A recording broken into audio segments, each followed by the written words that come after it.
Let me just ask you this, Mr. Risk Taker. What's the bigger risk? Carrying on like you're going, or taking the deeper dive? What's better? Take eight big risks in life, sin once, miss the mark once, but get achieve seven out of 8, or take 100 risks and achieve 8 of them. My hunch is that if there's a God, he's saying, go for the 100 and get 8, rather than 8 and get 7. If you're not taking enough risk to sin or miss the mark, to fail, then what are you doing? Don't go back with even money. Come back with the safe bets. That's right. I'm a repeat offender, and I stole from you 3 times. I think, and I'm hoping you'll still forgive me, but I wouldn't trust me. You know? You've done it. You've had to pay the penance, say that you're sorry, and then arrive straight back at the same place. Yeah. I think there's a hell in the mirror. Then I think it can become a living hell. Like I got that poem in there, Daymares. I love that one. I do too. You know, nightmares suck, but at least you wake up. And they're over. It's the ones that stick with you when you wake up and go through your day that are right there. Those are the ones. That's the living hell. I think that's what you're talking about. And you repeat offend enough, word gets out. The circles gets out.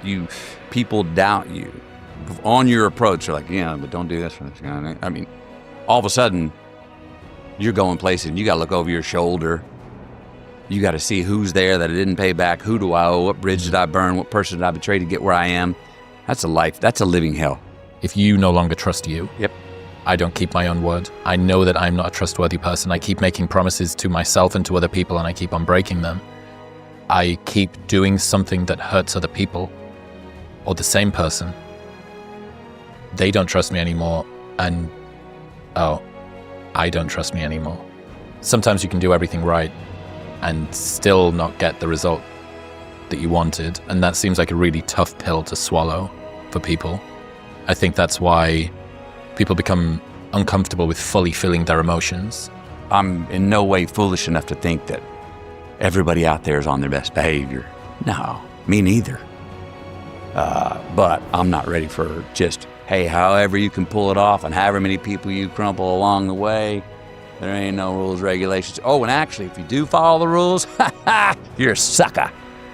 What's the game for then? We're going to get dizzy on that. That's going to self-implode. That's not the wild, wild west. That's more than that. That's upside down and backwards and the foot's on the other shoe. That's not going to last.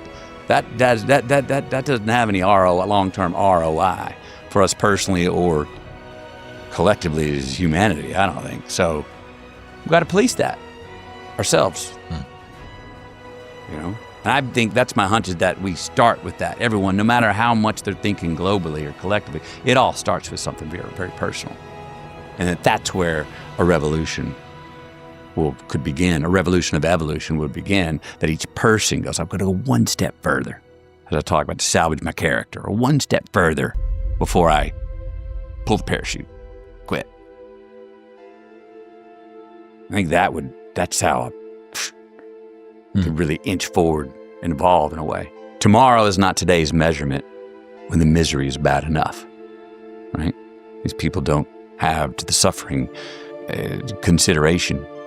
It's a privilege, man. I'm trying to put food on the table right now and pay my rent tonight. You want to talk to me about investing in my future? And I'm saying, and that's part of what faith and religion are for, to help those in misery hang on to a hope that will most likely not be served them in this life, to sell them belief and faith that they will be served in the next. And what if there is nothing there, man? What if there's nothing to hope for? What if there's no next? I don't know. But either way, in misery here or without a heaven there, not having any hope or faith in anything is a certain way to remain where you are forever.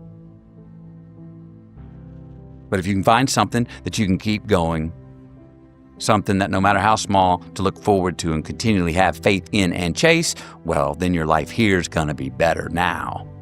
Sacrifice something today for more freedom tomorrow. Sacrifice something today for a possible healthier future for your kids. I understand that's a luxurious position. I'm not going to apologize that I'm in it, but I understand to someone in misery, they're going, good for you, man. I'm trying to feed family tonight. I'm not thinking past that. I can't think past that. Don't study the result. What was the person doing when they got there? And everybody who's achieved something great was some sort of outlaw, some Imbalance. sort of hustler. By not trying to play the game, there is no risk of failure. Believe in yourself or invest in yourself. Do more of what you can to be great at a craft or a vocation or to get what you want. You're not going to win every time, bud. We want to mind ourselves. But when we make a decision, when we have any kind of certainty or we make a judgment, let's have our heart be a two-factor authenticator before we make that decision.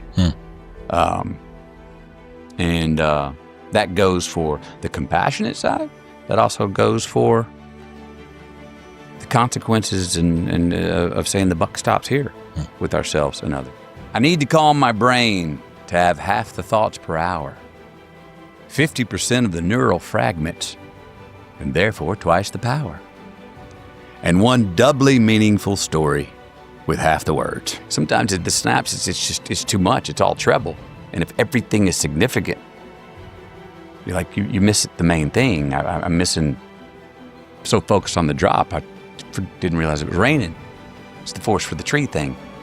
Don't be afraid to ask the question that I'm asking for myself that can open up someone else to go, well, I got an answer to that. Let's see where I can challenge myself more in the documentary, the one life I'm living, rather than the characters I'm going to play that somebody else wrote, someone else directed, someone else is lensing through their camera and editing. What are we doing on this one take that we've had since the day we're born and will be cut the day we die? And so that was a challenge to myself, which led to the writing, which was a more direct experience. Can I put a word down without, it's my script, and without my performance on it, without music, without pictures. And so that was an inward journey that I'm still on. And now I think I'm trying to want to do both of them. I just did a couple movies. Geez, I was reminded how much I love it. It felt like frickin' vacation going to act again. To have a singular obsession like that was like, it was a vacation for me. And I did good work. I don't mean like it was laying back with a pina colada.